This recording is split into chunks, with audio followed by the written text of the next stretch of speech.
Bienvenue dans cette nouvelle vidéo de Lexical Info. À la une, terrible massacre dans le centre du Mali. N'oubliez pas de vous abonner à Lexical Info juste en bas de cette vidéo.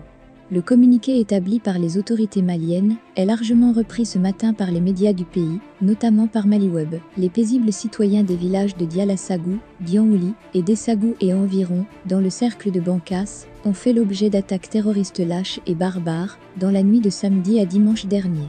Le dernier bilan fait état de 132 civils froidement tués. Le communiqué annonce que plusieurs auteurs de ces crimes ignobles ont été formellement identifiés, à savoir les combattants de la Katiba Massina d'Amadou Koufa.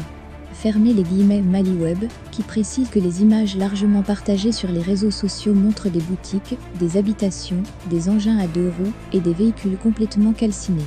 Le gouvernement a dépêché hier lundi plusieurs ministres sur les lieux des attaques pour témoigner la solidarité de la nation aux victimes. Fermez les guillemets. Dynamique sous-régionale, terrorisme à Bankas, l'horreur. Fermez les guillemets, lance pour sa part le journal en ligne malien Malikile. Malikile qui dédouane l'armée malienne. La montée incontestable en puissance de nos forces armées ne pourrait, à ce stade, empêcher la commission de tels crimes, affirme Malikile, qui, au demeurant, atteste la faiblesse des terroristes, qui ne peuvent ni affronter les forces de défense et de sécurité ni occuper un quelconque camp ou village. Les seuls moyens de destruction qui leur restent demeurent les attaques lâches perpétrées contre de paisibles civils ou la pose d'engins explosifs improvisés. Faut-il dans un tel contexte envisager la moindre négociation avec des individus capables de telles horreurs, de personnages sans foi ni loi? Sans écarter cette hypothèse, répond Malikile, il faudrait avant tout continuer à les affaiblir dans chacun des pays où ces groupes armés terroristes opèrent, et ce, dans une dynamique sous-régionale. Cette dynamique est-elle possible avec les sanctions de la CEDEAO contre des pays comme le Mali et le Burkina Faso? À nos chefs d'État d'y réfléchir. Fermez les guillemets. Plus d'excuses, dans la presse de la sous-région, c'est la consternation. Après Setanga au Burkina, le Mali frappé durement, titre le quotidien Aujourd'hui à Ouagadougou. Voilà de nouveau, le Burkina Faso et le Mali endeuillés, soupire le journal. Ces deux pays, dirigés par des hommes en treillis, sont tenus par l'obligation de résultat dans la lutte contre le terrorisme. Après avoir mis en avant l'incapacité des pouvoirs précédents à faire face à la menace terroriste, les militaires au pouvoir n'ont plus d'excuses, estiment aujourd'hui.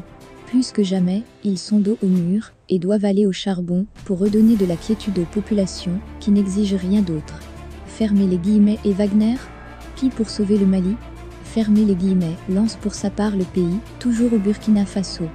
Car, ce carnage est la preuve que la montée en puissance des FAMA et leurs alliés russes ressemble plus à une opération de com. En tout cas, c'est un véritable pied de nez qui leur est ainsi fait à travers cette boucherie. On a comme l'impression que les terroristes sont dans une logique d'occuper au plus vite le vide laissé par la force française Barkhane. Autant dire que l'armée malienne se doit de mettre un point d'honneur dans la sécurisation du nord et du centre du pays. Fermez les guillemets. Ouakatsera hausse encore le ton. Où étaient donc les Russes de Wagner?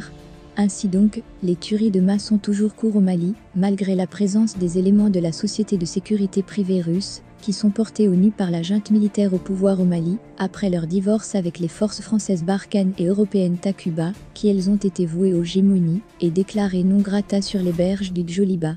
Les excuses de la Belgique à la RDC à la une également, les excuses de la Belgique en direction de la RDC, à l'occasion de la remise de la dent de Lumumba à la RDC hier, note le site Africarabia, le Premier ministre belge a présenté des excuses au peuple congolais, un mot que le roi Philippe n'avait pas prononcé lors de sa récente visite à Kinshasa, préférant le terme de regret. En ce sens, la cérémonie de restitution de Bruxelles aura enfin permis aux Congolais d'entendre ce mot, qu'ils auraient tant souhaité voir prononcé par le roi Philippe, pointe Africarabia. Un mot sans doute trop difficile à dire par le roi des Belges en terre congolaise. Merci pour votre aimable attention, et n'oubliez pas d'activer la cloche de notification pour recevoir les prochaines informations.